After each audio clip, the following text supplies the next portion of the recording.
নবী সাল্লাল্লাহু আলাইহি সাল্লাম বলেছেন, মান গাশশা ফালাইসা মিন্না, যে ধোঁকা দেয়, যে প্রতারণা করে, যে দুই নম্বরই করে, যে চিটারি করে, সে আমার উম্মত নয়। আপনার দাড়ি অনেক লম্বা হতে পারে, আপনার দাড়ি সাদা হতে পারে, আপনি মেহেদি লাগাতে পারেন, আপনার টুপি অনেক লম্বা হতে পারে, আপনার পাগড়ি 7 হাত হতে পারে, আপনার জুব্বা অনেক লম্বা হতে পারে, আপনি হজ করতে পারেন, আপনি ওমরা করতে পারেন, আপনি মসজিদের সভাপতি হতে পারেন, সেক্রেটারি হতে পারেন, ইমাম সাহেব হতে পারেন, আলেম সাহেব হতে পারেন, আপনি মসজিদের অনেক সামনের কাতারে মুসল্লি হতে পারেন, আপনি যেই হন না কেন, যত বড় টুপি লাগেন না কেন, আল্লাহর খাতায় আপনি চিটার, আল্লাহর খাতায় আপনি প্রতারক, আপনি ভণ্ড, আপনি 2 নম্বর মানুষ।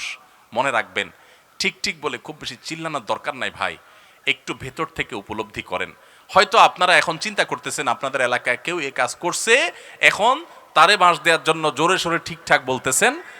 এই কথাগুলো হয়তো কারোর উপরে যাচ্ছে, আপনি খুব মজা পাচ্ছেন, এই জন্য একেবারে জোরসে নারায় তাকবীর দিচ্ছেন, জোরসে ঠিক বলতেছেন, হুজুর বাঁশ দিচ্ছে, আমি ঠিক বলে আরেকটা বাঁশ দিয়ে দিলাম।